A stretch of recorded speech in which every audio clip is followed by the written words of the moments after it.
Yo, it's Death for the Clout Chaser TV, man. We back up in this thing again, man. We gonna do it different. You dig? We got them on the phone line, man. We having technical difficulties when it came to this actual program, but we'll figure out that later, man. We ain't gonna let that put us aside to what we got to do. Um, we got a special guest online, man. Can you introduce yourself, brother? Peace. It's your boy Aseer the Geopolitical. Happy holy day to all the Muslims, all the Asiatics all over the world, all the human family. Thanks again for having me on, my brother. Yes, sir. Yes, sir, man. We got a few topics we need to talk about today. We definitely appreciate you being on our platform. Like people know with this platform, we try to ask questions other platforms may have missed. And y'all see the title. So with that being said, man, we're gonna start.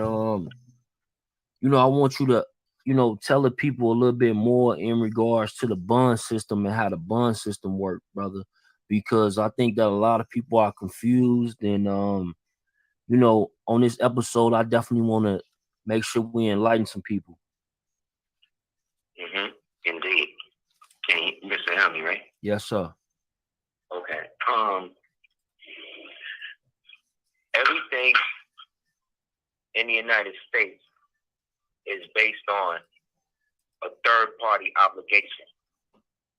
What the United States did when it forced itself on the original inhabitants was, one, to accept the foreign way of doing business, and two, to ensure that any business that's ever done in the country has to be done through the United States, which itself is, everybody says a corporation.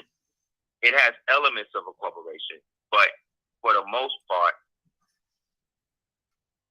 it's really a occupational government based on hostile takeover, that uses so-called racism, or what some people erroneously call white supremacy, as a means to stack the deck against anybody of the original blood to come back and take the shit back over.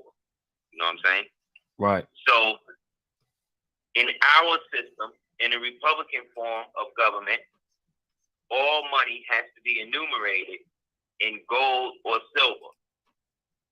Period. So money, for that matter, is only gold or silver. Everything else is a derivative or substitute or promise to pay. You understand? Yes, sir.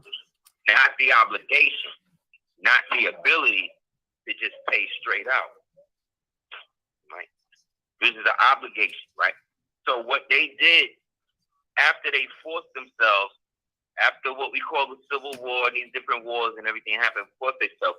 Once there wasn't enough indigenous people, enough organized to fight back against this, what they decided to do was take control of all the gold hoards and then rob everybody's ability to pay their own debt.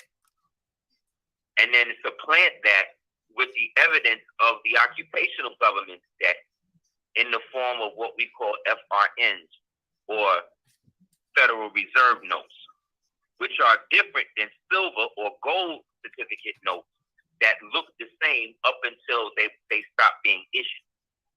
And then once the United States did that, they then stepped in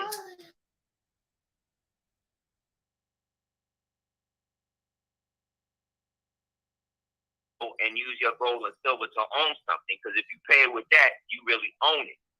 What they wanted you to do was pay money that was connected to the fictitious system, right? Right. Which this money, new money now, is in the form of dollars. But when you read the Constitution of the United States, it doesn't really talk about dollars.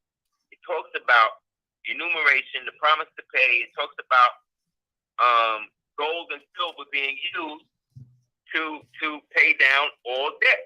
And we, the citizens of the several states, the true republic, the individual or individuals who descend from the original people who set all of this shit up prior to them coming here, they then took our ability to pay our debts too. So now they have to be in charge as to what's happened. So if anything happens, all debts are sent to the United States.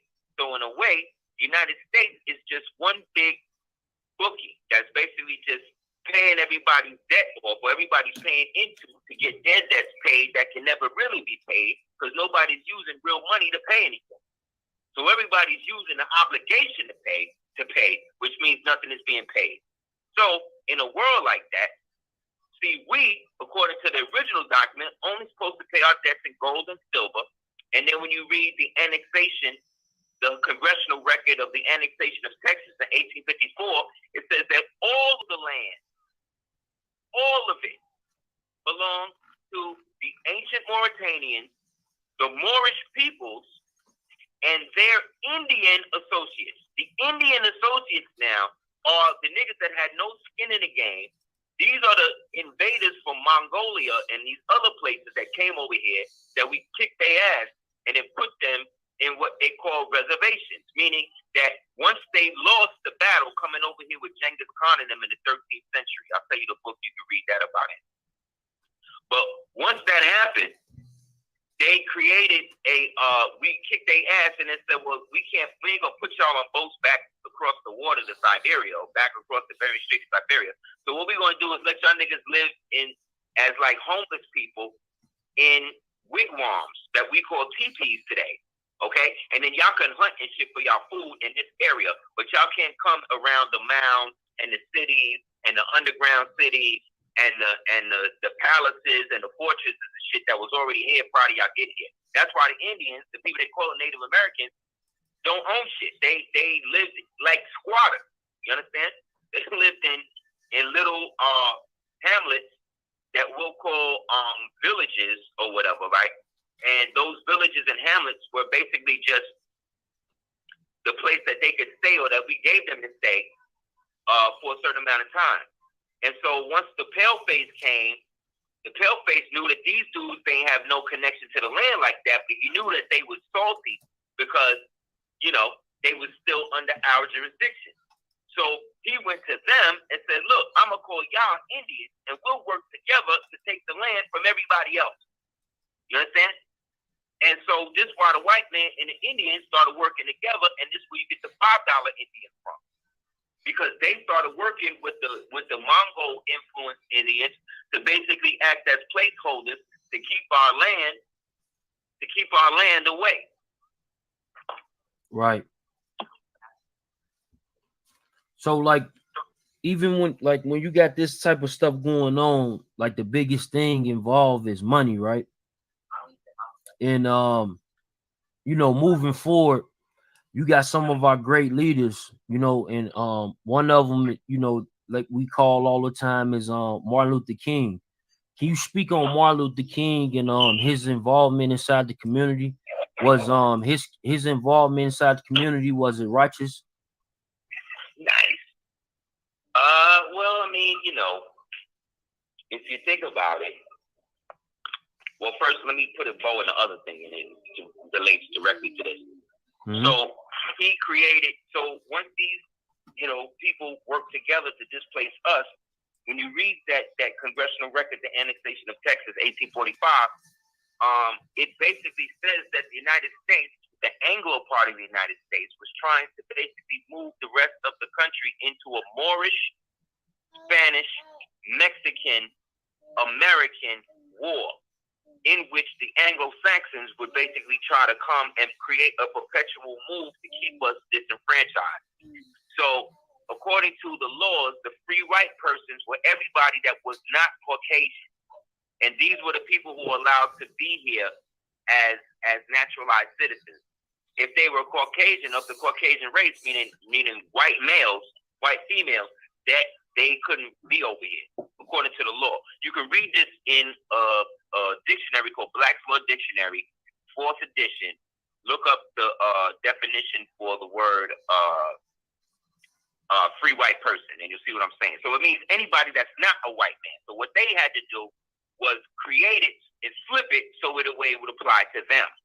So the way they did that was by getting those of us to apply the term black to ourselves, because black does not denote a nation or nationality. It denotes a colorable title or colorable system, right? So once that happened, according to that annexation of Texas document, we were supposed to be paid in gold royale. Okay, the royale is equivalent to the gold and the silver dinar. These are Moorish. This is Moorish money that we Moors was always supposed to be paid in, not no U.S. dollars. U.S. dollars didn't really exist like that. What existed was the promissory note that they created to pay. So once they got rid of all of this stuff and figured out how to freak it, what they wanted to do was manifest a position in which they would be able to attach ourselves or themselves to us perpetually. So this is where the bonding birth certificate system came in, because now what they want to do is tabulate all of the chattel property that they have jurisdiction over, i.e. all of the Asiatics, all of the indigenous people, all of the original people that were already here that are now being redesignated and recalled Negro, Black, Colored, Indian, Mexican, whatever, just so that way they can disassociate the true inheritors from the land. So if the inheritors left you a will, and in the will it said, yo, you can get all of this back so long as you maintain your original nationality. That then means that so long as you don't have your original nationality, the people that took it, that is benefiting off of it can continue to do so. And so that's what they needed to do. They had to create different ways in schools to get us to not to forget that we was the original ones running shit here, and that there was a government here prior to 1776, prior to 1791, prior to 1871, that had a so-called black melanated face. And the second class or the third class citizens in that was the white slaves, the WIGHT slave people from Slovenia, right? And so what they did was create a surety system. Remember they talked to you about that 3/5 of a man clause shit? Right. That's the surety system in which they said that they were going to count every so-called slave owner. But remember, a slave at this time that this is written is still a white man from Slovenia. So we're still not talking about our own people yet. Our own people could never be slaves because they are genetically not Slovenian. So to apply a Slovakian archetypical demonstration on them is a perpetual misnomer, meaning that it is like me calling a cat a dog and then everybody agreeing that this cat is a dog. You understand? Right. You can't do that. So what happened was they had to create laws in schools and shit to force this information on everybody. And that's when everything started going to hell. And so they created the surety system by which now they went and flipped the plantation. So remember Django? Stephen was the nigga cutting the checks in Django. He was the one that really owned the plantation and all of that. He was standing behind Carl Candy, the white man who was really an old slave, right? Who was descended from the slave part of the family that switched so that way the black side, the Stephen side, could still run shit, but not be looked at as traitors, you see, to the black people that he's still ruling over, but instead he using the white man as the face for it. You understand what I'm saying? Right. And so this created a surety bond between the grantor and the grantee. The grantor's trust would be Stephen. He really runs shit. He really owned it all because his ancestors was basically descended from those blacks that came here with the Spanish and the Portuguese in the 13th, 14th century to take our land from us. Then we kicked their ass so bad over here that they wound up on plantations. But some of them was able to come and flip it. And then in that, they worked with their white soldiers or whatever to help institute this new thing. So the white men, so they have a concept called major minor and minor major. is an old school slave concept. And in the major minor is the black man, right? He's the major because he's the one with all of the power and the circumstance and the majesty and the benevolence, but he's a minor in his mind because he's been reduced. You see what I'm saying? To believe he's something that he isn't. Therefore, he is controllable. Then the minor major is the white man, W-I-G-H-T man, who's really a minor player in this shit, but is holding major weight due to the ignorance, you see what I'm saying, of the original people and how their connection to the land. And so they created the surety system, the bond system, to now always be in a system to have to be able to make money off of you. Mm-hmm. So they said, look, this is who you are as a person born, but now that you're born physically, we're going to unmake you and make you be born statistically by taking you and then creating a separate version of you and putting that on a piece of paper. And now we're going to use the piece of paper as that being you. This is why back in the day they started coming up with the paper shit. Remember the slaves had to show their papers to see if they was free or not? Mm-hmm. This is the bond. That was a bond that they were showing, that they were actually bonded and bondholders over their grantorship, which is the original trust that they were supposed to originally be an inheritors of as descendants of the original several states and the original so-called republic connected to the original dominion, which was the old Moorish Empire of North, Central, and South America that was founded all the way back in ancient antiquity. Okay, and so the bond situation became the basis for them to be able to make money. And then from the bond, when you ran out on that, now they could create a system, a perpetual system of murder, so that way they can go and get those people for not fulfilling the bonds. This is where the bounty hunters came in. You see what I'm saying? Right. And now the bounty hunters was able to go into the Wild West and shoot and kill Moors, right, for bounties and shit. Because they was in the North, the white boys were in the North after they took over our office buildings and government buildings and shit, and then set up a little fake government, and then started instituting, paying bounty hunters, going to the names of these roles, finding them these Moors who own land and shit like that, and paying for them to go get killed, saying that they didn't show up to court for this, or that. So a bounty had to be put in, bring them dead or alive, but we'd rather them dead. Because once you kill them and you bring the body in, now we can use that bond to take over their land. You understand? Mm-hmm. Because we can change everything from a allodial title, which is perpetual ownership of the land to your indigenous inheritance, to what you call a title, colorable title, where everything is just based upon the promise to pay. You see? So he took you out of the republic and then started to try you as a criminal in the democracy. Okay? And so the bond system, that is when the Wild Wild West started. You see? Because now they're trying to go into the place where we own the most land and shit and kill us and get us involved in all this gunfighting and shit and blow up and rob all of the banks. That's what the Wild West was about. All of these white devil criminals running up into the Western territories in which we owned, right? And started robbing and shooting and killing people, taking over the land, setting up race riots, doing all of this bullshit, and then using the black descended Africans, right, who were back in the days slaves of the Portuguese, Alfonso, who came over here that we had then put in the plantation. And then when the white boys came to the West and started to see these ones, well, they said, look, they already down with our system, so we want to free them and put them over the ones that's fighting back. The ones that was fighting back was the ones, us, the Moors that was already here. That's now fighting against being called Indian, fighting against being called Negro, fighting against being called Christian, fighting against being called Black, fighting against being called a surety, 14th Amendment citizen.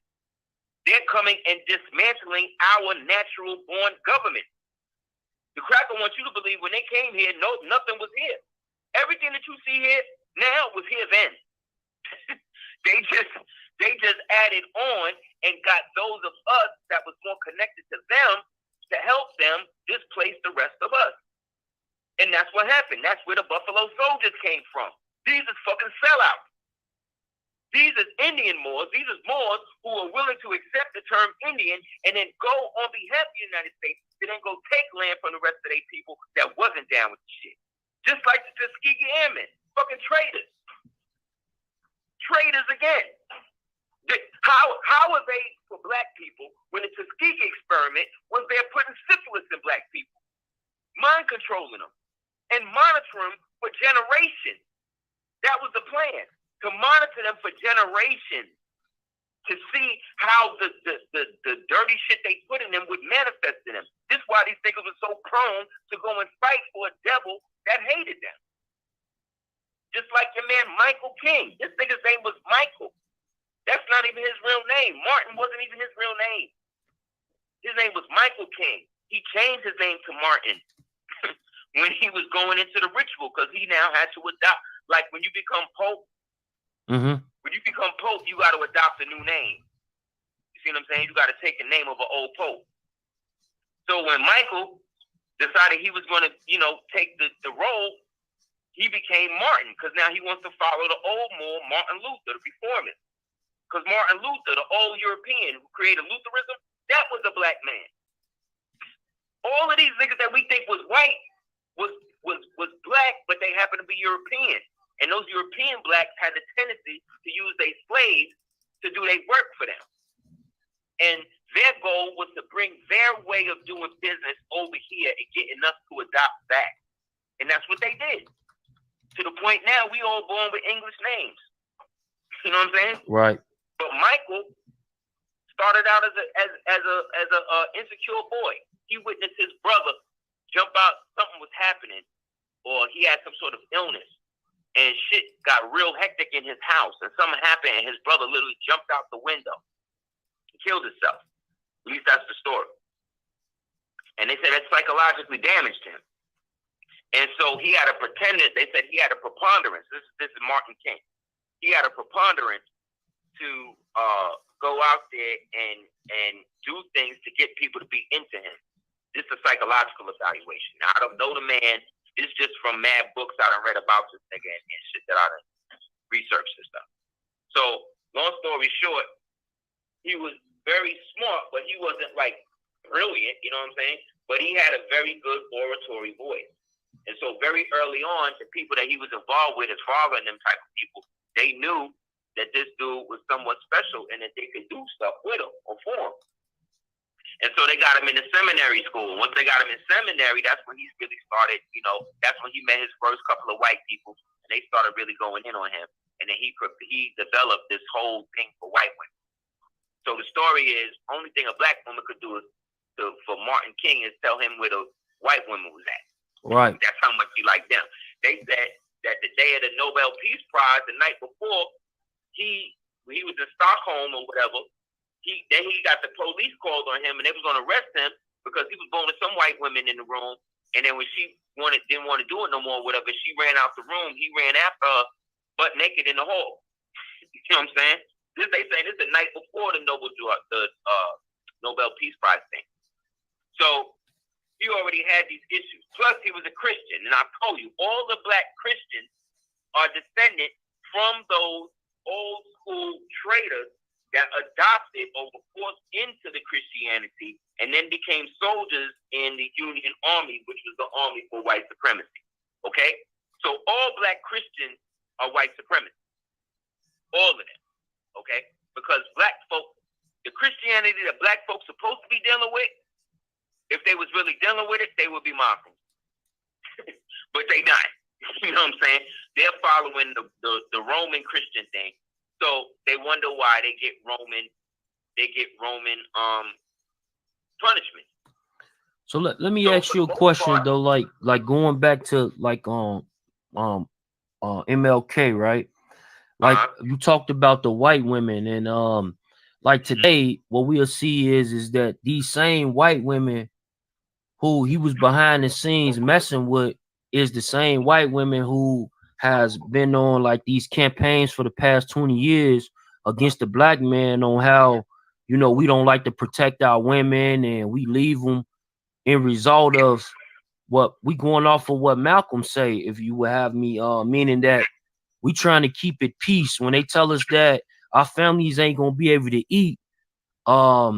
If a man is in the household and the man knows that he's only making pennies on the dollar, what is he to do? Stay in the household and watch his kids not eat? Like these are some of the things that now that we able to. What was supposed to happen was the community was supposed to get together as it did before integration. To band together and do what they was doing. See, we still have flourishing communities. Remember Black Wall Street and Rosewood and all that? We have flourishing communities that was ancient. Like that whole walk Trail of Tears, the people in the Trail of Tears was the original Moors. And where did the Trail of Tears end? Oklahoma, right there in Tulsa. You see? So the people that walked the Trail of Tears was the same original Moors that was always there. They just had to move back home after the situation happened. And we thrived so much in that the crackers had to do away with all of that. You see what I'm saying? So anytime there was a thriving community, anytime something was popping, we had to protect ourselves because these crackers would come in and destroy it all because they had nothing. Because remember, these are straight white idiots who are creating eugenics and fake sciences to seem smart to justify the fact that they actually don't come from nowhere and they had no basis in world history. The world history that they were a part of is wherever we was going and stick them on one another. So they're not even really from Europe. You understand what I'm saying? They're really from nowhere. They are only here because we're keeping them here. And so going back to Michael King, once they saw that he was malleable, they needed to get rid of this nigga named Vernon Johns. Vernon Johns was the real Martin Luther King. He was the precursor to him. He was like the John the Baptist to Michael. But he wasn't playing. He wasn't on that nonviolence. He would show up to the spot with guns. He would show up to the church with guns. He would send the children to school with guns. He was not playing. You understand? So they knew that they wasn't going to be able to take over the South with niggas like him there. So they needed a soft shoe. So in walked King. But before they brought him to that, they had to tool him up.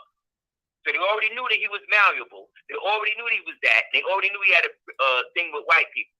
So they sent him to the seminary school. I forget the name of it, but they also had a summer program connected to it. And at that summer program, that was really a front for the Communist Party. And in there, he met a Jew named Stevenson or Levinson, one of these Jew names. I forget his name. And Levinson or Jewison, one, but they formed a joint, and that's when King became a communist. Okay? And then they got pictures of him. You could type it up. Martin Luther King at communist meeting. This shit will come right up. This is public knowledge.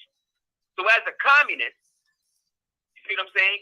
He is against any form of original republicanism, which was the original aspect. Now, I'm not talking about Democrat Republic. I'm talking about the original republic, our shit.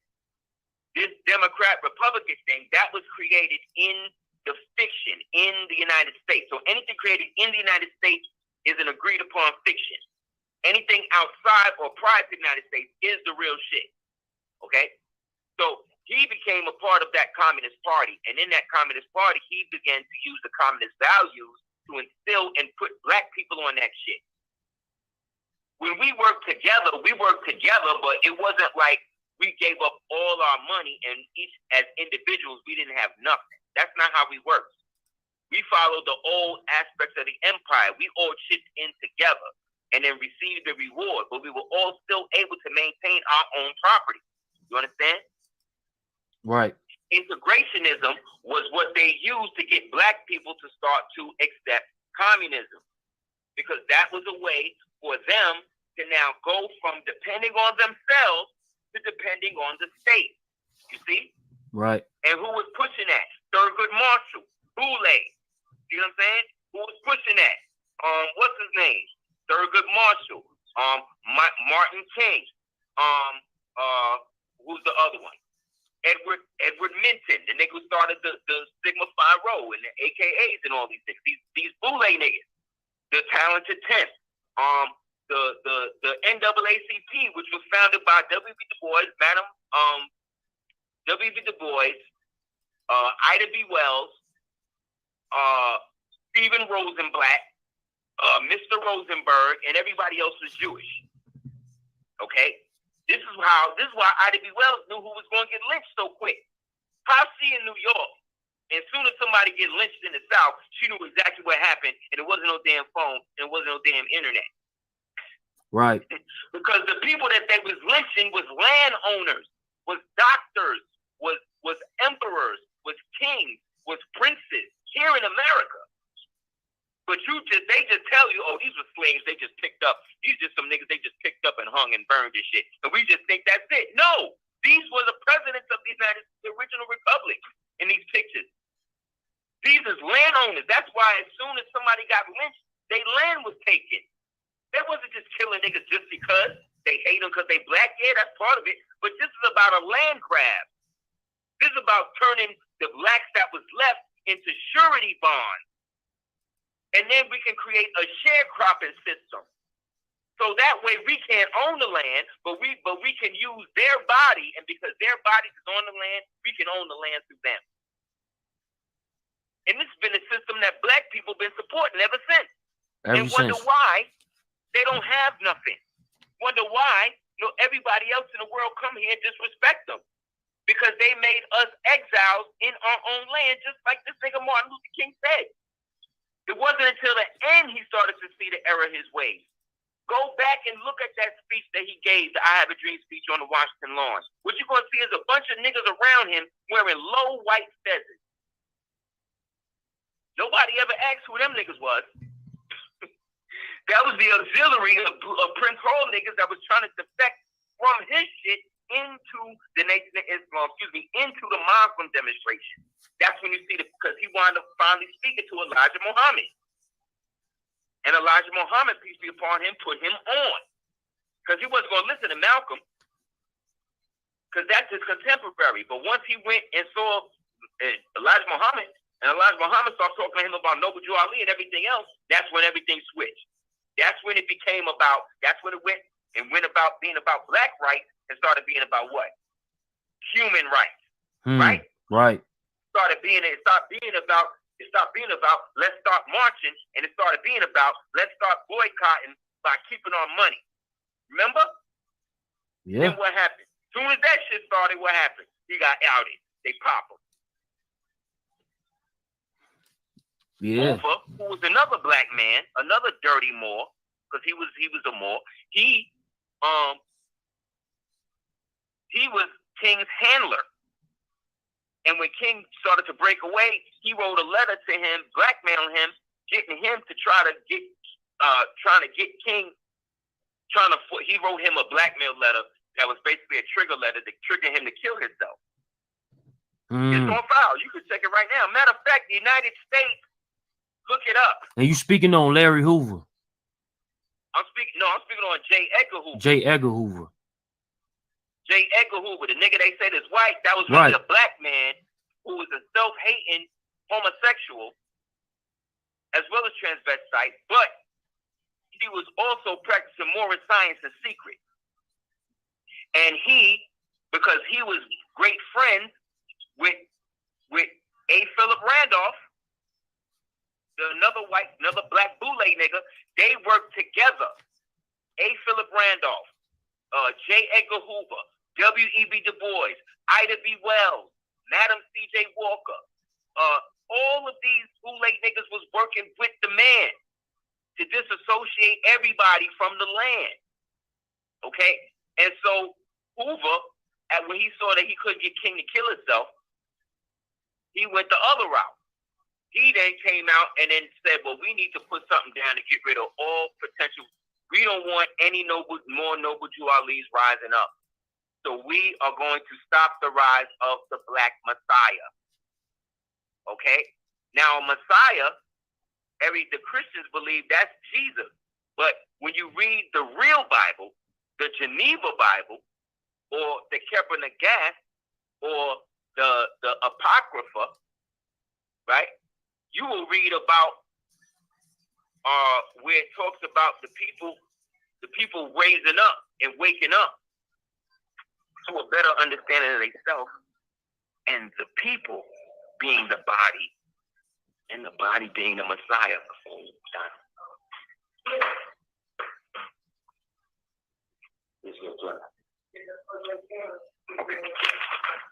They created a perpetual way to keep everybody under. So the Messiah is really talking about a group of people born in the last days who would do what they needed to do to raise up the people for the people, but they don't know how to disassociate that from the dogma they were given, because the Christian preachers that gave them that dogma are the same ones that have been working with them for the past 200 plus years to keep them outside of their natural self. And so every hero that they picked up to us, right, that was there, that they was going to basically big up and give power and props to, most likely he worked with them, whether it be Frederick Douglass, whether it be Harriet Tubman, whether it be whoever. They're not going to give us nobody that was really down for us and was going to create a way for us to be here without them. Nice.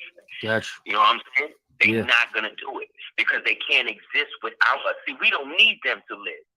They need us to live the way a parasite needs, what you call it, the way that little shark swims with the other shark, swims on the back of the other shark, and then whatever little scraps that he rip off or whatever, he eats, and that's how he eats. That's them.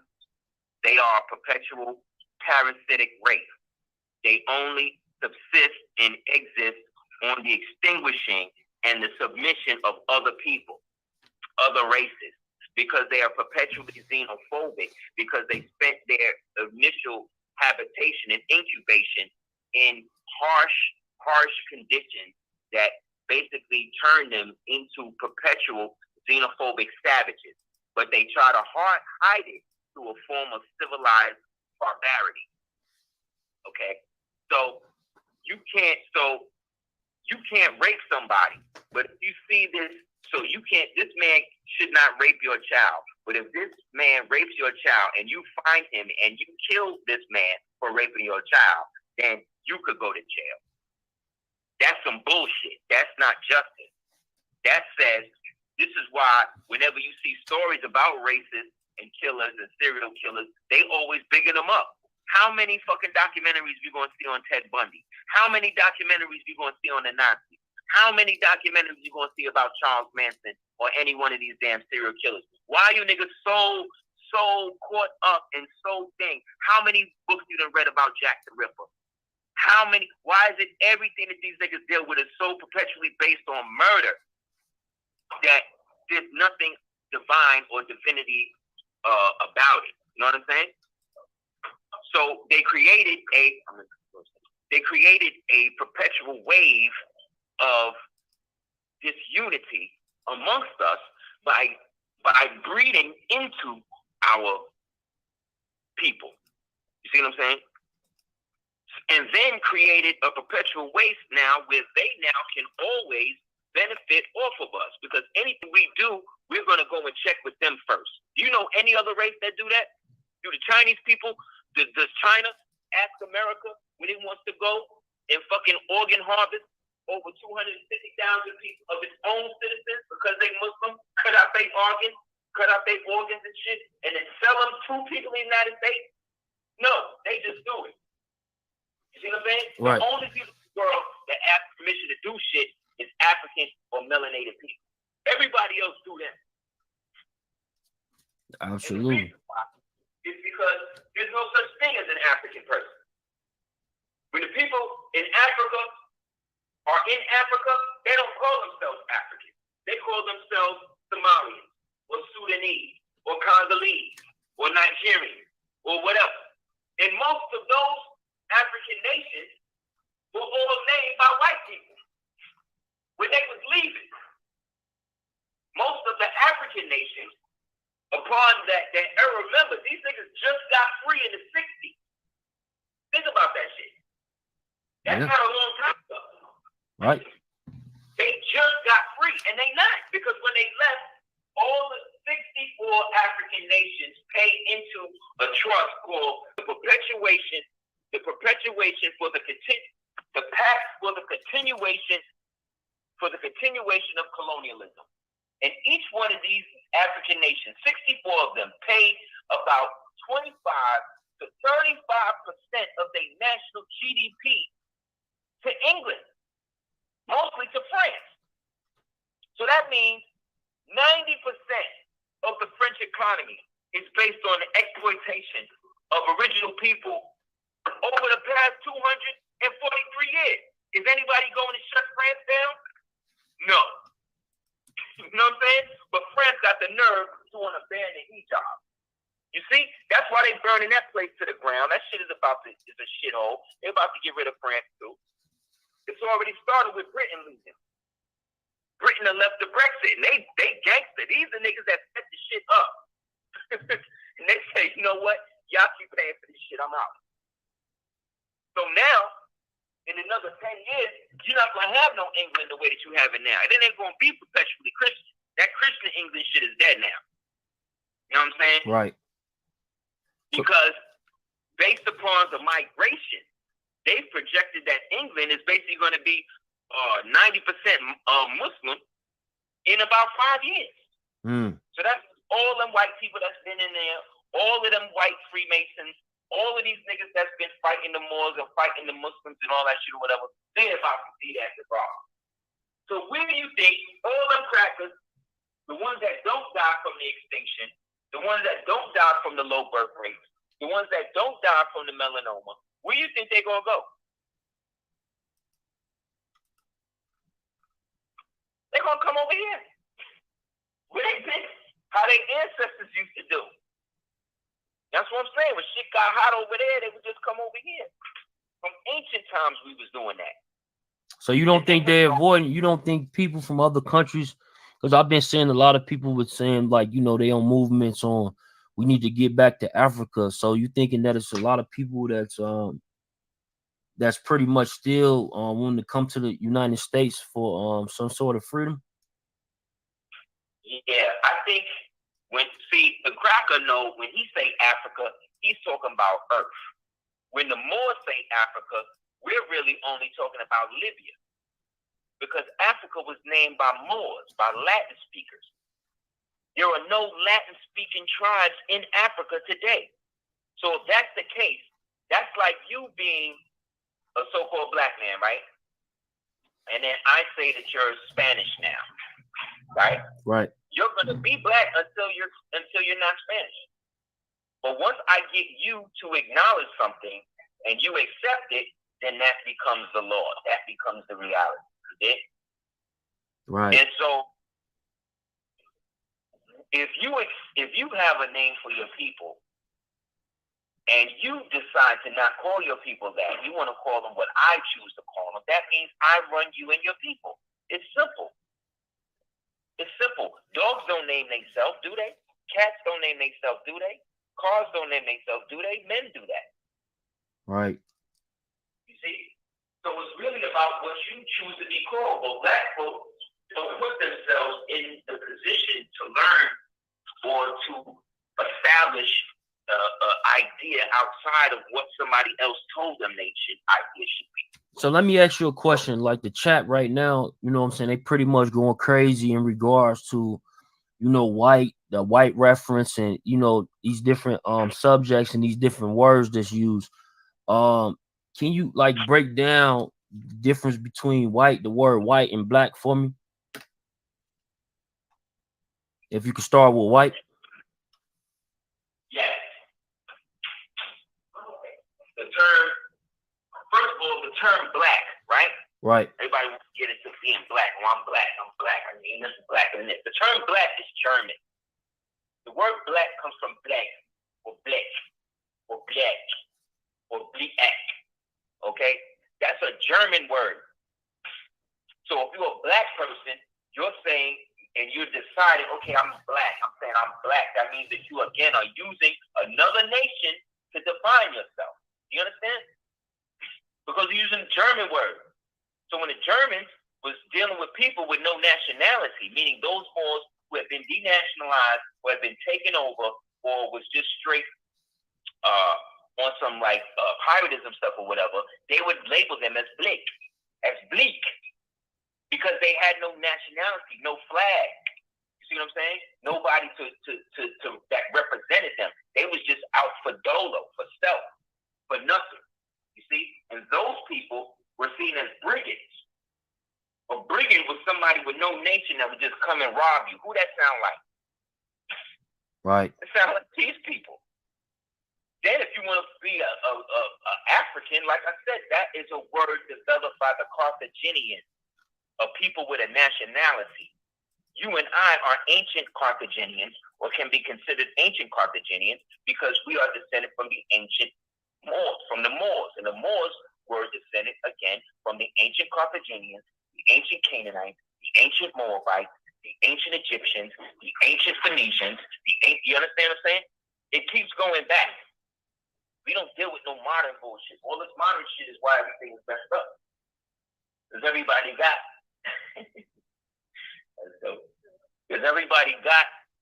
a view of themselves, because they watching themselves through somebody else. We are all looking at our lives through the eyes of a goddamn caveman. And we're wondering why shit look blurry. You know what I'm saying? Right. Because we're constantly using words that he done created to identify ourselves, and wonder why we're in this perpetual quagmire.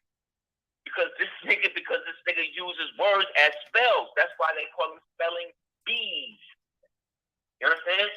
When you cast a spell on somebody, that's a form of sorcery. Right? The root word of sorcery is what? Source. Right? And so when you outsource or resource or insource something, you are taking the resource for yourself. And we are the greatest resource that this universe has ever seen. And so everything you see this nigga doing to the planet, he done to us. So because everybody else in the world let this nigga do what he did to us, or we let it happen to ourselves, now it's happening to everybody else in the world. You see what I'm saying? Because the Chinese and the blacks and the Africans and the rest of these niggas sat by and basically all benefited off of the destruction of our empire, off of the dissolution and the diaspora of our people, right? And the forced absorption of our people into these foreign nationalities that had nothing to do with us. They benefited off of everything. We built up their countries, treat us like second-class citizens and shit. And now what's happening? It's happening to them. Because the Mexicans sat there and watched that shit happen to us because it was fucking still salty that we kicked their ass back in the day. Now it's happening to them. It's good for them. You understand? The Jews are still bombing Palestinians. You understand? Right. Are they doing anything to stop that? No. But the Palestinians they bombing is Asiatics. They look just like us. That's what we don't get. The people going through the genocide in West Papua New Guinea, Asiatics look just like us. The Moro people going through the shit in the Philippines, Asiatics going catching hell just like us. The Khoisan, the original people of Azania, or what we want to call South America, South Africa, they labeled as colored by black people, by the Zulus. They all, you know what I'm saying? Black people labeled these niggas as colored in a black society. Think about that shit. But then they worried about the white farmers, kicking the white farmers out. That's all smokescreen shit.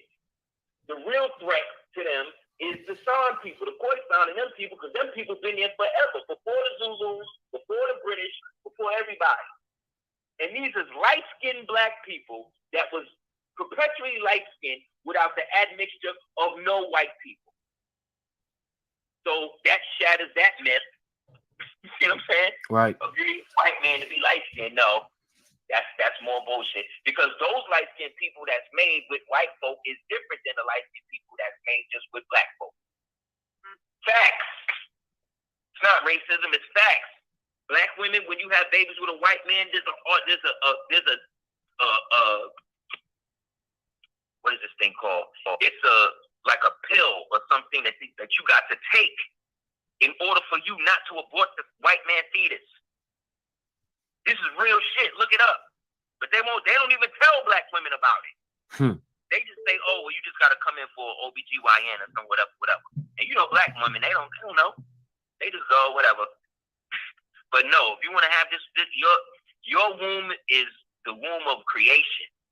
So anything that is there to negate creation has to be vetted by it. And if it don't hold up to the original snuff, it gets rid of it. Because that's how the body works. Like if you eat a grape, right?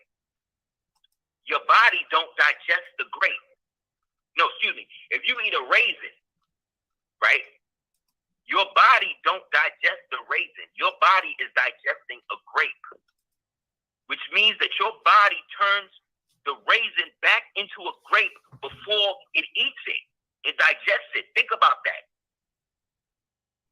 So you mean to tell me if you're perpetually of one sociological and one physiological identity, and then you choose to downgrade that, right, by hooking up with a recessive identity, you can't get mad when these children come out confused and don't feel like that they're full people.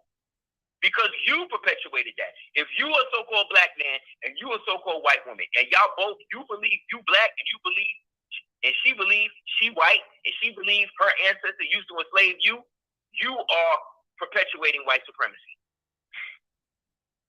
You are.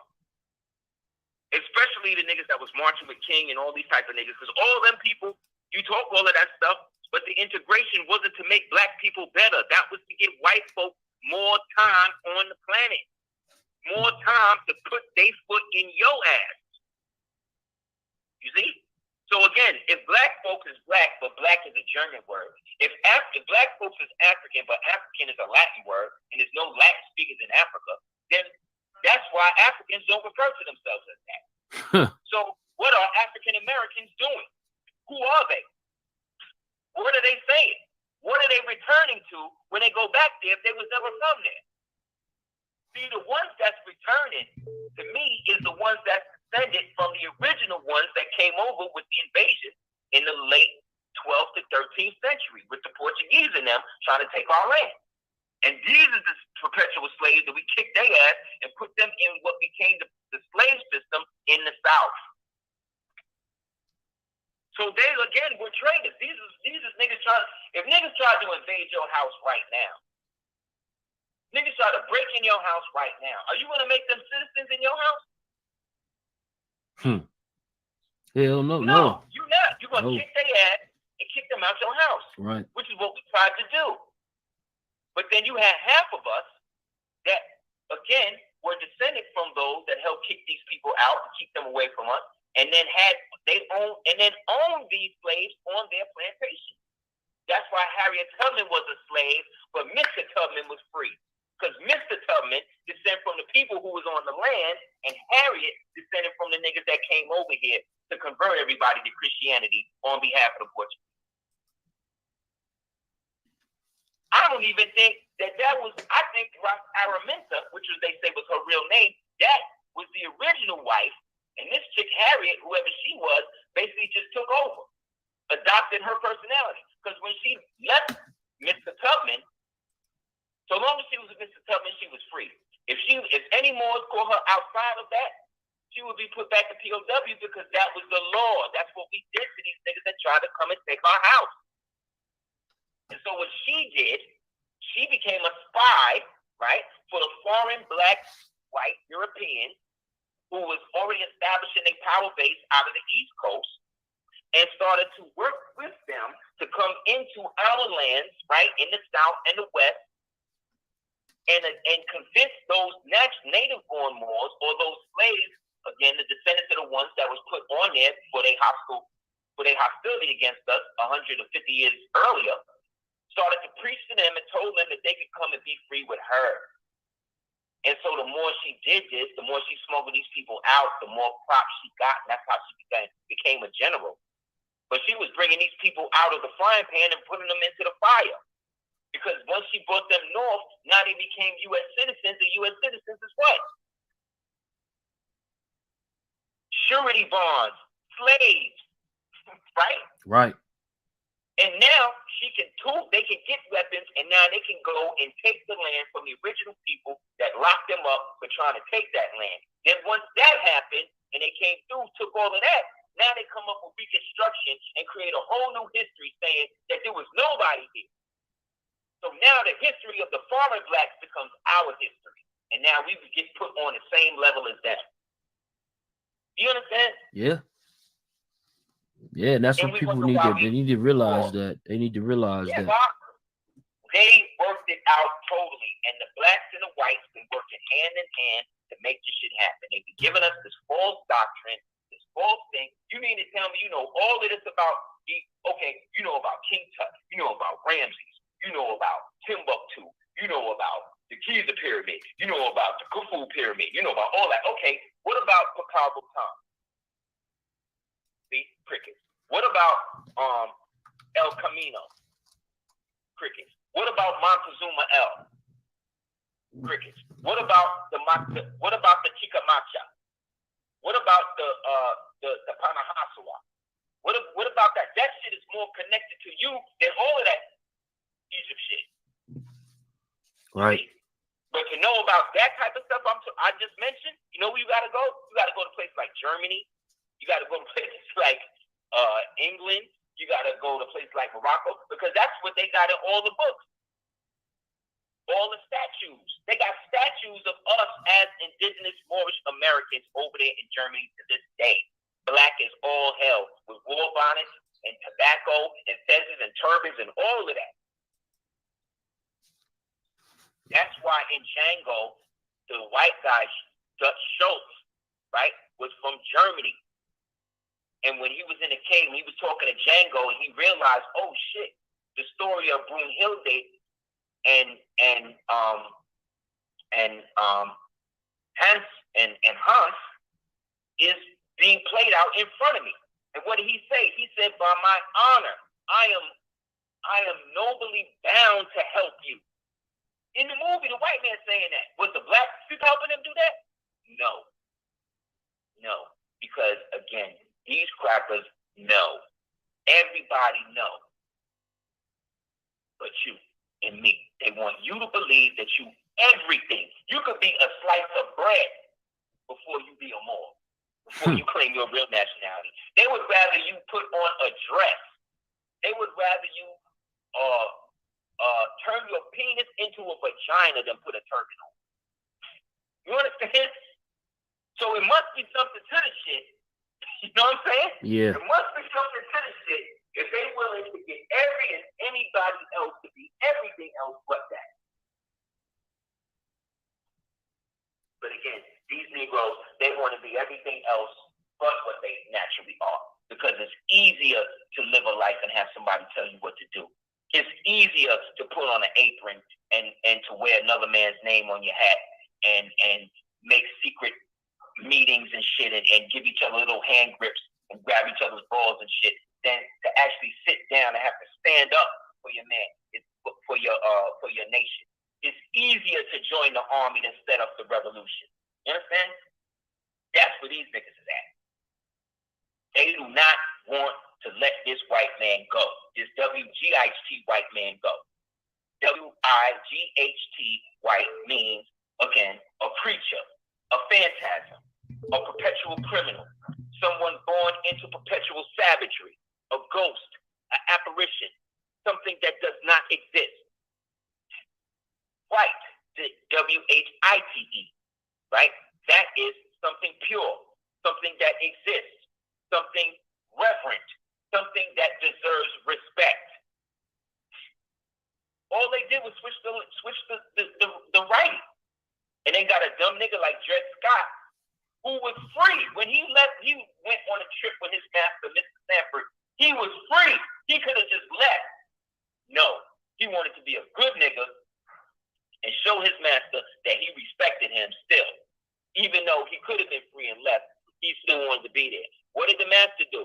Take him to court anyway. Then when he tried to get free, what did the white man say? He said that you were a slave out your own mouth. Therefore, you have no right that I, as a white man, are bound to respect. That's the law. They done flipped the law on it, and they used that then to eventually set up the sacking of our national infrastructure. You gotta understand, the first U.S. city to be attacked and bombed from the air was white people doing that to us. The first attack, the first mainland attack on a in modern era was done by white people doing that to black people because it's our land. This is America belongs to us. The United States is theirs. And because they are perpetually broke, they do everything under color of title. So to have a color of title is different than having a proper title or a allodial title. They done took that out of the lexicon. When you bring up allodial, go down to the county, the Bible should bring up the word allodial, they look at you like you crazy. Right. You should know the law to the letter. And these crackers will still find a nigga to help work with them against you. And the nigga know you right. He know that you right, but he will still uphold the shit that they told him to do. Yeah. So when you look at somebody like a Jay-Z, right, who creates a movement or whatever they're trying to say or whatever, trying to make this thing. Now all of a sudden this nigga do election, right? All of a sudden now this nigga barely talk. Now he out here trying to do lectures, trying to look smart, trying to look smart. Can't form one thought without stuttering, right? Used to deny interviews because he wasn't thoroughly media trained. Now this nigga wants to be a prison activist. Why? Because he want to put y'all niggas right back in the prison, in the rap. He want to put y'all right back in the trick bag. Why? Because what he's talking about is prison reform. You can't reform these prisons. They're privately owned. Facts. You want to reform stuff that belong to somebody else. That belongs to somebody else that has their own corporate structure. See how he's lying. I'm just talking about how people will sit there at the feet of a liar and just suck it up because they like reasonable doubt. You know what I'm saying? Niggas, you don't got to do nothing to oppress niggas. You just got to have a little bit of money. And these niggas will soft shoe you into whatever. They'll justify whatever. Well, yeah, he broke the NFL thing, but he's playing chess, not checkers. Any nigga that say that, sell out. Sell out. Why? Because I hate Jay-Z? No. I'm totally indifferent to the nigga, like all of them, because I look at all of them as agents. I don't look at any one of them as an individual thinker, because they're not. You cannot think individually around them people and maintain your status quo without getting sacrificed. Are you crazy? That's how Rome works. They're not going to change the rules of Rome for you, nigga. No, you either get down or you lay down. That's what Rome is mob rule. If the mob say it's cool, that's what it is. Okay? Carthage was the republic. Carthage was the true democracy, okay? We was the ones creating all of the stuff that Rome inherited and thus far still don't. Moors did that. Those were Moors. Those were not African. Those were not, you know what I'm saying? Africa, like I said, in order for you to be African, when that term was used, you had to be of Carthage, which means then you had to be a Phoenician, which means then you had to be a Moabite, which means then you had to be a Canaanite, which then means in ancient times you were Mauritanian, which then means you are Moor today. And what niggas hate is that we can trace our shit all the way back to that. Ask a black man, ask a black woman what nation they come from. They're going to look at you like you're stupid. But ask them where Chinaman comes from. Ask them where Chinese man come from. Ask them where Polish man come from. Ask them where Puerto Rican man come from. So you mean to tell me everybody else in the world got a name for their place but you do? And somehow or another you think you win it? Or I'm crazy? Because something wrong with me? Because I could walk around with a feather turban and tell this white man ain't shit to his face, and he accept it because he see what the deal is. Something wrong with me? Because I don't want to be labeled under a German term. Under a German term? No, I'm not German. Let me ask you a question. So how does like, you know, we spoke on MLK earlier, but like how does Jesse Jackson fits into all this? Like, what type of propaganda and agenda was, you know what I'm saying, necessary for what things that he do? All of these sellouts to me all have the same traits. They all joined up with some sort of Freemasonic order. That's what they all got in common. Real talk. And so to me, that's the tie, that's the cable tow that binds them up. That's the choke around their testicles. that turns them into eunuchs. That's what it is. They all join up with that shit, and because it's all European based, it's satanic. But what do they get out of it? Like, because that's what a lot of people they might hear, like, you know, you speak on these different people, and they might say, like, well, what does they get out of it by selling out their people? What was their reward? Money. Again, they get to have their debt look a little bit more than yours, but they more in debt than you, because they gotta toe that line. They gotta do what these niggas say now. You know how much of a slave somebody like Nas is? Look at this. Nas, one of the greatest rappers in the world, he got to sit there and support this homosexual little Nas X. So he's a little version of this Nas, right? With a little bit of so-called X, throwing us back to the number 10, but also evoking Malcolm into it. And this nigga's a straight queer. And Nas do a record with this nigga. But see, Nas is the Virgo type nigga who get off on people who stress him. That's how him and Jay-Z got cool. Like, me and Jay-Z could have never been cool once you told me that you boned my baby moms and left your condoms on my baby seat. Right. That was it. We'd have never been cool after that. So that's what made me know that nigga is something wrong with that nigga. He might be a tranny, or it might be something else going on with him. Okay? Because no man is going to sit there and do that. Then after Eva, that was it. Nas won. Jay-Z was over. He still is over. So what did Jay-Z do? He a Sag. He's Sag in the Virgo. So now it's astrology. So now he got to think, damn, what can I do to recover from this? I got to make it so this record is never played again. Okay, so what I'm going to do is this. I'm gonna be friends with this nigga because we both still in the lodge. And we gonna get cool, and then it's gonna get to a point now we get so cool that if he do the song, then it would be like, damn, this nigga trying to start beef again, and then I'll look like the hero. See what I'm saying? That's not checkers. And Nas, ego-driven ass, he looking at it like, oh yeah, this nigga stressing me. You want to be cool? He know, fuck it, I'm gonna do it. It's just money. That's how these niggas are. That's how they think.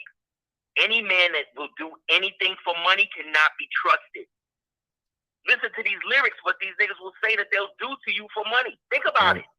Listen to them. They talk about raping your mother. They talk about blowing up your car. They talk about shooting you. They talk about stealing from you. Talk about throwing money in your face. You ain't shit. We've been listening to that for the past 20 years. So what, these niggas just rap like that and they don't really think like that? Fuck out of here, man. That's how they all think.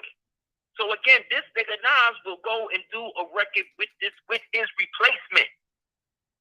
This Grammy this year was all about the effeminate gay rapper being raised to the height of the mainstream rapper to show the world, look, we finally got rid of the heterosexual hardcore rap niggas.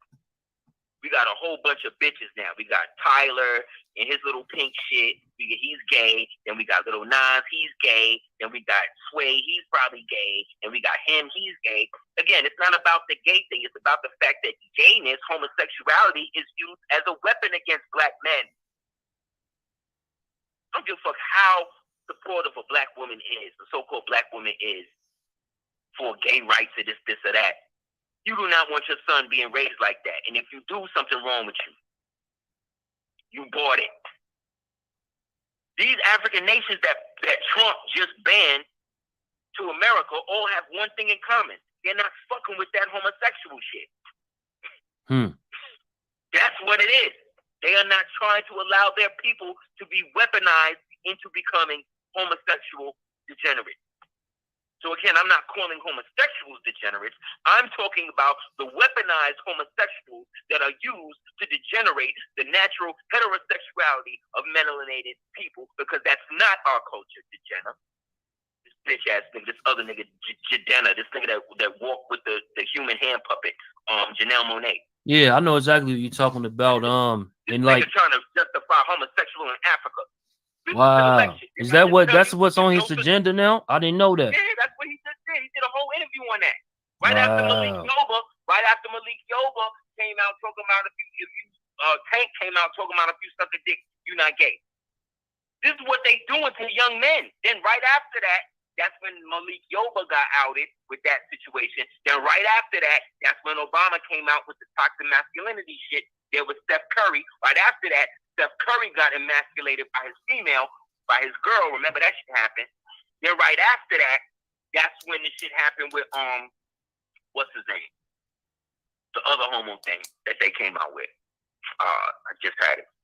So it's a sequence of events. Because the threat to white supremacy is the heterosexual black male with knowledge of himself. One of us with knowledge of ourselves can do away with this entire society, and they know it. Right. So what do? They get our own people who have been mixed in with foreign people that look like us to hate on us. That's why if you're the one in your family that agrees with the shit that I'm talking about, and everybody else in your family ain't, you're the one that descend from the original ones, and the other ones is the ones that's descending from the ones that helped put us in the trick bag in the first place. We both have the angels and the demons in our family at the same time. That's why these generational curses be happening to us. That's why at a certain age, your moms just start hating on you. Certain age, your dad just start hating on you. Because you are going against what it is that they have fought for. And they have fought to be slaves. They have fought to be the opposite of what they are. If they're a Christian, he's a slave. If he's a Greek, he's a slave. If he's a Arab, a red beard dying Muslim, he's most likely a slave. Because man, this is an old Moorish quote, and it says, man becomes the food for the divinity he worships. And that's what has happened. There's enough religion in the world to get everybody to kill each other, but not enough to make them love. So that means religion is another form of white supremacy. Do you see what I'm saying? Right. All of it is white supremacy. We're supporting white supremacy by having to use the fucking phone to do this interview. Internet, YouTube. Exempt. So stop acting like, oh well, I'm better because I don't eat meat. I don't do this, or hey, I'm better than you because I only, I don't eat cow. Yeah, but you wearing a fucking cow. Right. You know what I'm saying? Shakespeare had a quote. He said, "Methinks thou dost protest too much," and that's what it is. When these niggas be constantly perpetuating how great they are, it's so great that Jay-Z is doing these lectures at Columbia University. But wait, Columbia, that's the goddess that they all worship, ain't it? That's another version. That's the feminine version of Attis, ain't it? So of course he would do something at Columbia University. But that ain't nothing new. I done lectured at Long Island, University. You know what I'm saying? Like, I'm just saying that lecturing is not the thing. What I'm saying is lecturing is not the thing. What I'm saying is that lecturing was the thing for our community. So because they got to get our people to focus more on these people, they got to create a situation to stop our own people from supporting our own lectures and start going to that shit. You see what I'm saying? Right. Because in our lectures, we get shit done.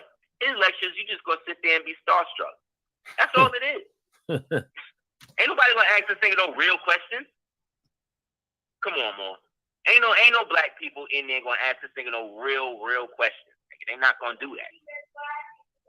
Exactly. They screen these niggas before they. Thank you, Queen.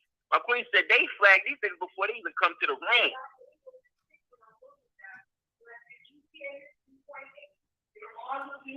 Unless you're on the list. Yeah. Yeah, they all scanned up, man. All of this is run by the script. That's a scam. That's called a scam. It's not like Jay-Z has friends in jail. Right. Oh, yeah. Matter of fact, that's what funny thing he said. I was watching the shit and the nigga said how he still got his street homies calling him from the joint, talking, hey, you could do this and that. Ain't no nigga from prison calling Jay-Z, nigga. No, nobody from niggas that know him don't even got his own number. He is not taking no calls from prison. Like, come on. Like, come on. Come on, bro. If that's the case, then why not just buy Marcy? Why not buy the whole shit from the Ingersolls? I know exactly who own it. The Ingersolls, the same niggas that own LG. The Jews. Why don't you go and buy it from them? You so cool with them. No. Just like when they lied and said that he owned the Nets. He owned like 0.01% of that shit. Which means what? He was the face, the soft shoe, the shill. Like most Negroes, that's what they're there to do. He is talking about reforming prisons. I'm talking about abolishing them. What's up with that? Right. I'm talking about if you done legalize marijuana in almost every state in the union, why is it that almost 60% of the niggas still serving time for marijuana is melanated? How is it now that you gonna let the white man make all the money from the marijuana, but the niggas now that it's legal, you still keep them in there? What are you doing about that? Nothing. Nothing. You're just gonna open up your own dispensary. Profit. Who's gonna buy Jay-Z weed? Come on, man. Profit. Come on, man. I get Cypress Hill weed. Let me get it from a rapper I at least no smoke. You know what I'm saying? Come on, man. Let's keep this shit real. It's chess, not checkers, man. And we don't have no friends. Our friends is the people that's listening. You know what I'm saying? Right. And the ones that ain't here no more. You know what I'm saying? The ones that the real Panthers, to me, Bunchy Carter, Frederick Hampton. You know what I'm saying? That's right. it. Right. Everybody else, you know what I'm saying? Suspect. So like even like Everybody. when it comes to let me ask you a question. Like when it comes to celebrity and you know, celebrity definitely have his influence. You see, like we just spoke about the Meek Mill situation with reform. And you know, you had like a situation in the news about a couple of years ago with the whole Kanika Jenkins situation. And like, you know, further going on, a lot more research, a lot more things have came out since then. And what we know, a lot of people would say that, you know, the reason that she was inside of that freeze is because of organ harvesting. And like even on this episode, you spoke on organ harvesting earlier. Can you speak on like how, you know, related to Chicago organ harvesting is? Yes. Unfortunately, it's they've clocked it up to about $38 billion per year. They're just making off of that. But you have to understand that bodies with pheomelanin, PHEO melanin, have no value on the market. Meaning white bodies have no value on the market. Asian bodies have no value on the market. The bodies that do are the ones that have heavy melanin concentrate. They also, the Chinese found back in the 80s, there was a group in China called the Falun Gong. And the Falun Gong were a group of Tai Chiists, basically. And they developed a form of Tai Chi that they would just meet up in the morning. This is all they did. They didn't have no group or nothing. They would just meet up in the morning and they would do Tai Chi. That's all they would do. And eventually, you had thousands of people just waking up in the morning doing Tai Chi together. Well, the Chinese government, which is communist, which is atheist, which is satanic, right? Mm-hmm. Decided that these people were a threat to the state, and they started to round them up. And they rounded up so many of them that they started to lose money in terms of places to put them.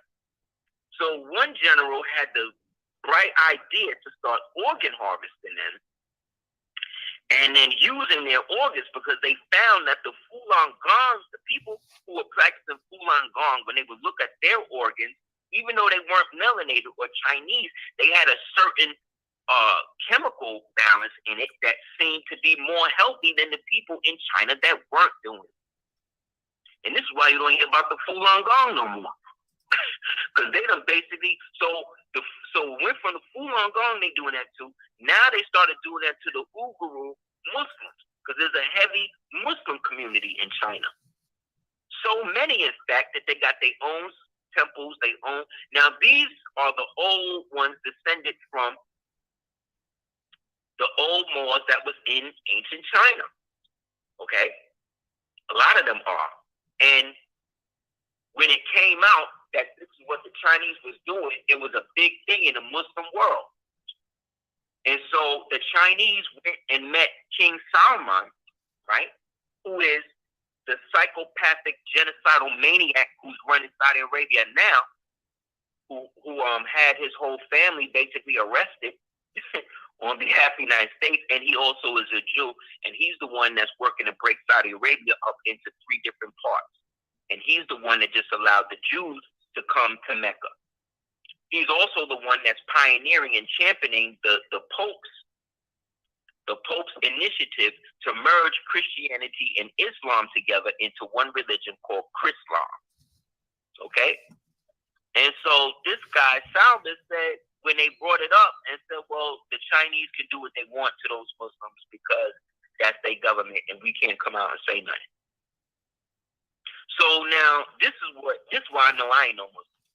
You know what I'm saying? Even though Allah is God and I'm Islamic and a Muslim. This is why the Prophet said that we Muslims, because he didn't want us to be localized with the rest of this vermin out here posing as sheiks and posing as imams and all that. Because these wild white Arabs is the same as the ones that you see that's posing as $5 Indians and all of that today. Kaninka Jenkins, now the thing with that is, the research I was doing is that body that they found was not even Kaninka Jenkins. That was a sister named Antonia L. Evans. Okay? Mm-hmm. And that was actually her body. And Antonia was buried under the Kaninka Jenkins name because Kaninka is actually walking around here somewhere because she's connected to them people. Look up all the human trafficking arrests in a lot of these urban cities. You will see more black people than white people. Because the prophet said, if you're not, yes, man. Because the prophet said, if you're not careful, it'll be your own brother that puts you back into slavery. And that's what these niggas is doing.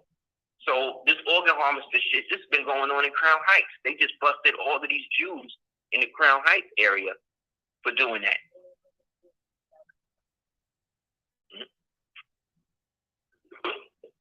They created a perpetual organ harvester thing where these Jews is doing that. And a lot of these rackets is being run by CIA, Mossad, you know what I'm saying? Pakistani ISS, MI5, or the U.S. clandestine services. That's who controls the organ harvester thing. And then who provides them cover, right, when they go and do that, is the military.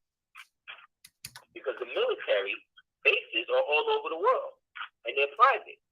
So this is where they transfer the children back and forth when they take them.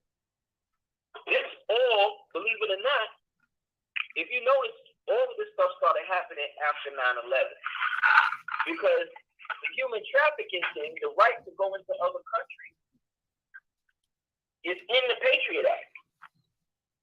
It's in the Patriot Act that says that they have the right to go into other countries they suspect is being on some bullshit and taking whatever assets is necessary for the facilitation or for the protection of the greater United States. So if that means that they need to go into this country because they need 54 children to fulfill this ritual for the ninth circle, then they're going to do that.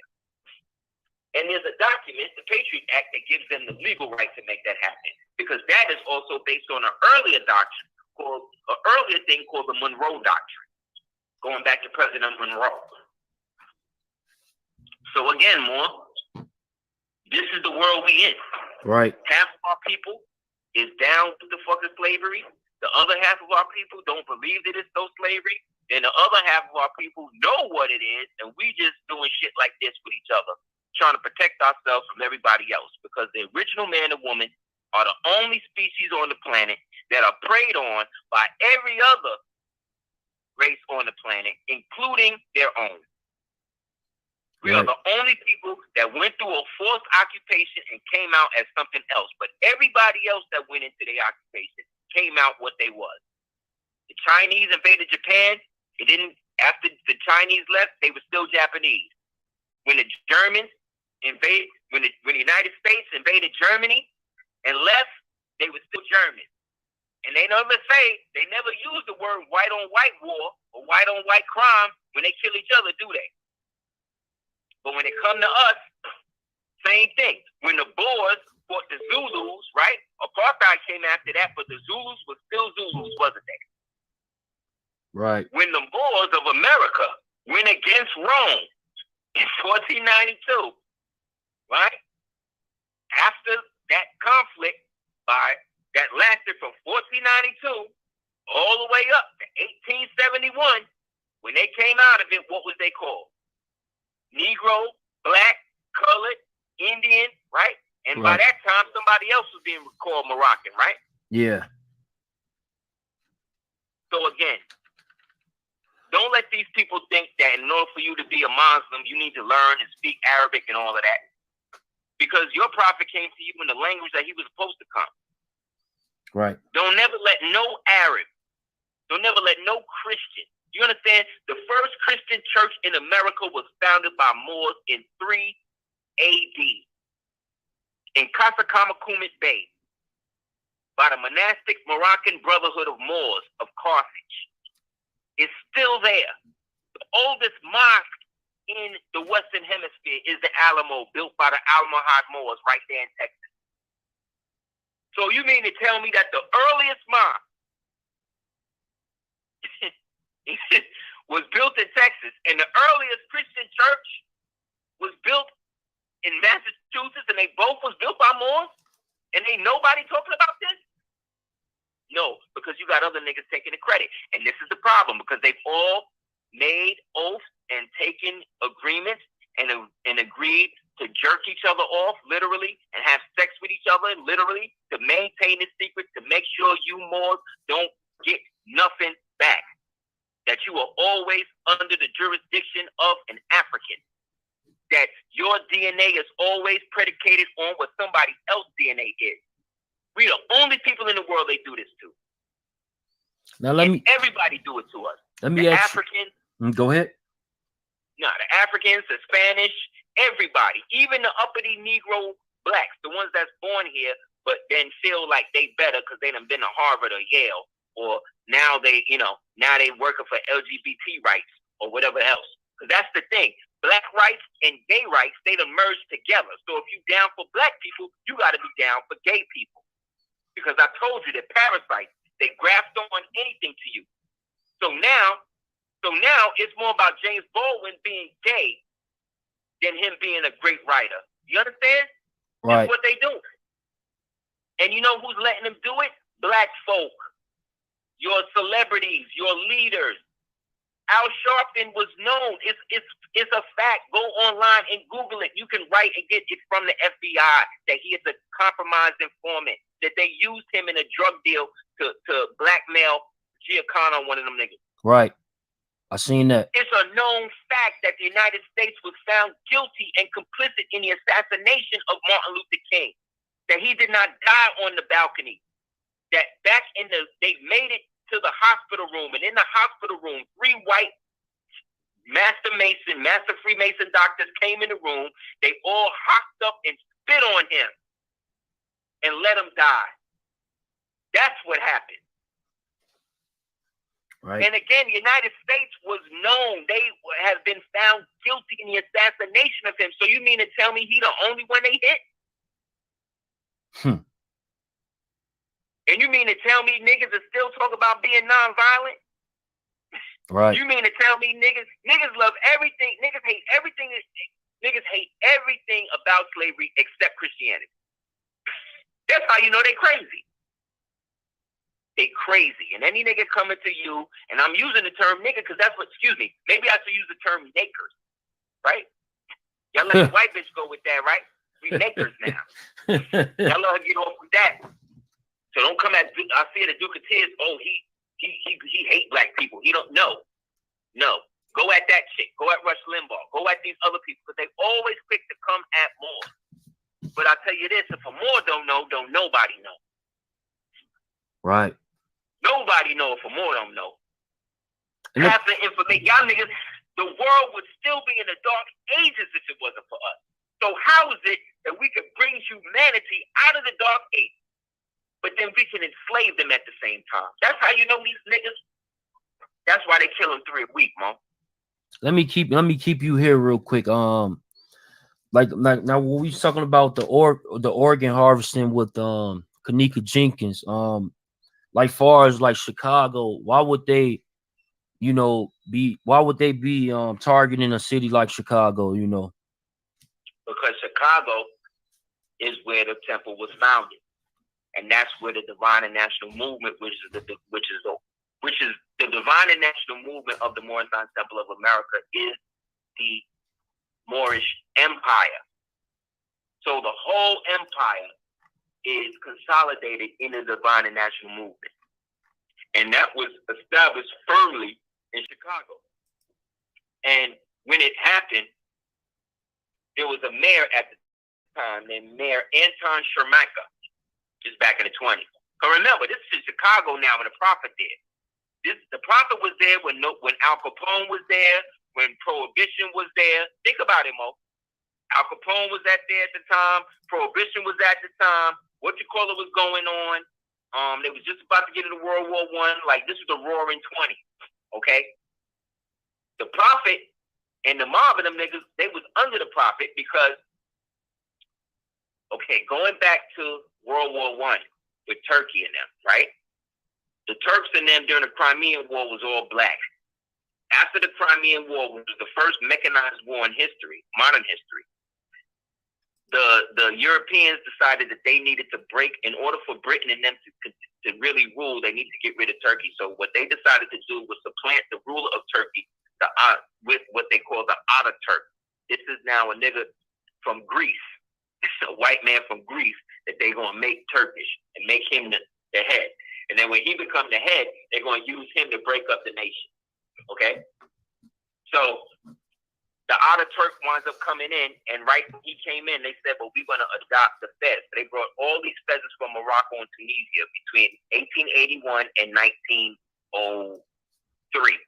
And so the Fez became the national headdress of this Turkey. So the Turks who was in Turkey think that they was going back to the old Ottoman Moorish Empire. But the Ataturk, by the end, then abolishes the Fez, then abolishes the nationalistic aspect of Turkey and brings it into a more European white version of Turkey. Okay? Mm-hmm. And now all of the Moors, the blacks that was running shit, they now get to be redesignated now as Afro-Turks. And their original dialect, the ones that speak it, they get killed off. Then a lot of those escape into Iraq and Iran, and they become part of another group of old Moorish custom called the Kurds, the Kurdish people.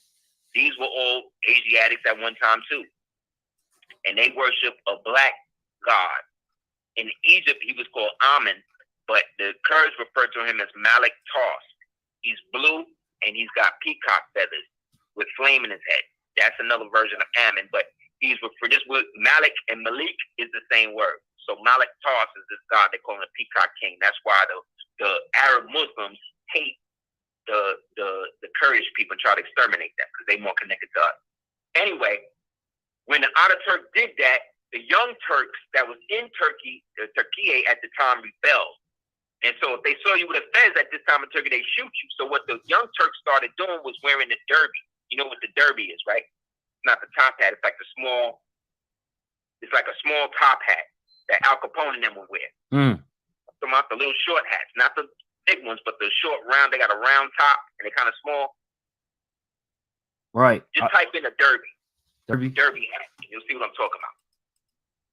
You've seen them in every mob movie, especially ones with components. These hats that these mobsters always wear. They're these small little, almost look like little cups, and they got a little that the brim turns up. Anyway, those derbies became the symbol of the Fed. So they got the round on it is the symbol of that Fez, right? So the Fez, the derby became the symbol of the Fez. So everybody that was connected to the old Moors would wear the derby in respect. That's why you see the mobsters, the Sicilian mobsters wearing the derby. Because to be a Sicilian mobster, you got to be a La Familia. They got to trace your lineage all the way back to the first woman that slept with that first white woman that slept with that first Moor. That's what allowed you to be made and become a Don in the family. Right. They got to trace you back to the original Moors, okay? And that's fact. That's why the Italians always want to be Sicilian. See what I'm saying? So, long story short, all of that shit happened. The feds, they apply the Derby logic over here. Now you see all of the descendants, the Italians that's dealing with that or whatever, were in the Derby during that time. So at that time, Anton Schermecker was cool with Al Capone and he was cool with the Prophet. Okay? Mm-hmm. And so it was only when Capone started extracting money from the Jewish population that the Jews in Chicago at the time, right, started to call in help from the FBI. And that's when he became thing, and that's when they sick Elliot Ness on him and everything else. So at the same time, they trying to neutralize him, they trying to neutralize the Prophet. So they tell Anton Schermecker, the mayor of Chicago at the time, look, if you don't let that Moore file nothing.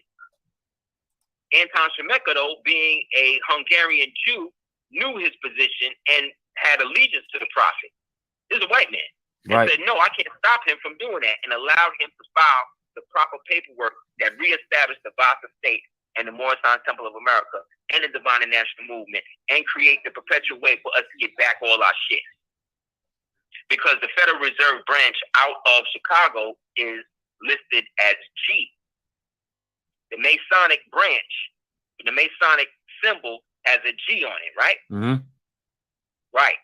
When you become a Moor and you correct your nationality, at least up until this year, when you would get your new Social Security back, the number on the back, which is the routing number, starts with a G. Because that's where the Vasa State Trust was founded at. Right? Right. In old Morocco. Because Illinois was also called what? Southern Egypt. Right? Because the Mississippi and all that go right up there. Right? Because that's Egypt. So in the middle of the country is where it sits. And that's where the Prophet established everything. And that's where everything popped off. So Anton Schermecker, they wound up popping him out here in Florida right after he met President Eisenhower. He walked up the stairs and he shook President Eisenhower's hand. And some dude came right up in front of the president and shot this nigga twice in the head. Another dude named Harold Washington tried to come and do more stuff for the Moorish Temple. They assassinated him in Chicago. Another guy who was with John F. Kennedy, another a Moor. This dude's name was Whitney Moore Young. Look him up. Yeah. He used to be with Kennedy and all that. Whitney Moore. He was a Moor. His father was in the temple. Like and you prefer to like they got the school named after Whitney Young. Whitney Moore Young. Yes, that's him. Yes, they killed him too. Because he was connected to the Moors, and he was trying to put people on, and they don't want you to know nothing about no. You know what's crazy? That his school, like I'm from Chicago, and like his school is like, as far as education wise, like when I was growing up, was like one of the top schools, in the whole city of Chicago. He was down with Kennedy because he was one of the niggas that helped Kennedy get in because Kennedy was cool with him through the Irish thing. But remember, the Irish was under the jurisdiction of the Moors too, remember? Right. Get a book, y'all, called How the Irish Became White. Get another book called Wild Indians, called Wild Frenchmen, called Wild Irishmen and Frenchified Indians. Get these books.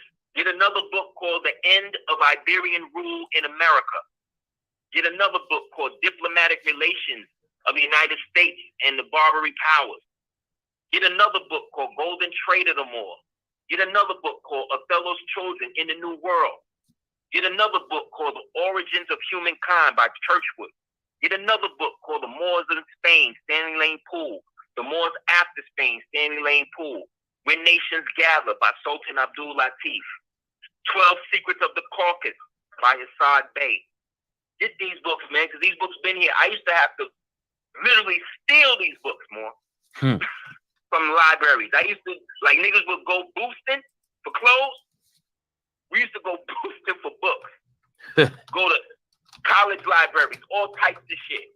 When these niggas was out clubbing, when everybody was out clubbing and drinking and smoking and trying to fuck bitches and all of that, I'm reading. I'm trying to figure out how to get this stuff straight. To the point where I felt like I was literally going crazy. And then I just put all the books down and realized that sometime in order for you to get educated, you got to stop reading. You got to stop reading and comprehend what the fuck you're dealing with. Absolutely. And so this is what happened. So they've murdered mayors. This is a perpetual secret that's now open. See, when you're not a part of anything, you could be down with everything. So we Moorish Americans, so me, I see Moorish science in everything. I see everybody's a Moor to me. That's until they say they not. And if you say you're not, then what you're telling me is that you're not somebody that practices love, truth, peace, freedom, justice, or equality. So I don't need to be around you no way. So you're doing me a favor for not being this. Because what you're doing is showing me exactly who you are and by which whom you descend. You understand? Yeah. And how did the Irish become white? Yeah, get that book.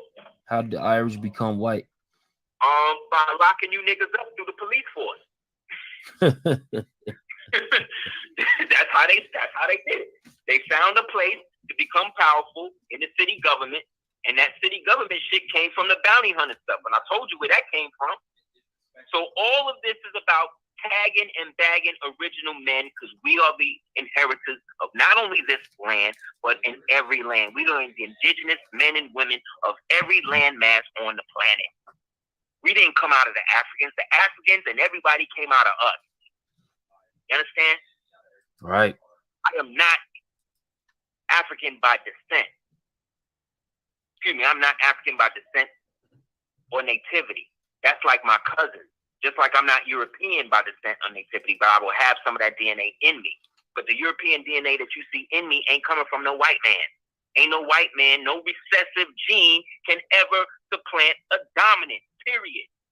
Unless the dominant reduces and makes itself recessive, which is what they've done to the black man and black woman. So keep wearing dresses. Keep sending your son to drag queen story time hour. Keep sending your children to school where they get their locks cut. Keep sending them to these crackers and everybody else who abuse them and wonder why they come home as slaves. Keep doing that. When all you got to do is what Malcolm and everybody else said, do for self. Stop being an integrationist. Stop acting like you got to take everybody else's consideration in before your own. That's a mob Roman mentality, and we are Carthaginians. We are Moors. We got our own language. Proconium alut, tilisum alut laudis. That means all praise is due to Allah. And also confederate Americum magnum pax amor, which means, again, we are the magnificent people they refer to as the Moors. And we will always be that. So you can hate, so y'all niggas can keep hating from the sidelines. We're going to keep working on solution-based material. And y'all can keep going to these lectures from these collaborators and these traders that basically is fattening you up for the camp or whatever else they got for their Negro slaves. The rest of us is going to be here. And when the boots do hit the ground from these foreign troops, and when we start flying our red Moorish flags from our crib, that's the same red blood of the lamb that you read about in the Bible when the spirit of death was coming and they had to put the blood of the lamb on the joint. Coming on right now. Closing it up. Put the blood of the lamb on the door, like it says in the Bible, and the spirit of death would pass over. That red flag represents the red blood of the Moors. So when you put that red flag up, that's exactly the same instance, because we are the ancient Hebrews. We are the original Muslims. We are the original Egyptians. We are that because we're the only ones maintaining the ancient custom today without any European or foreign influence. Praise Allah. So until then, if anybody want to holler at me, hit me up at houseofl@hotmail.com for individual consultations or whatever. Please check me out on YouTube. You can go to Aseer the Dupateers on YouTube. It's mad stuff on there. If you go to Blog Talk Radio, you can check Super Heru Radio. You can listen to the classes from the last 7 years we did before we stopped the show.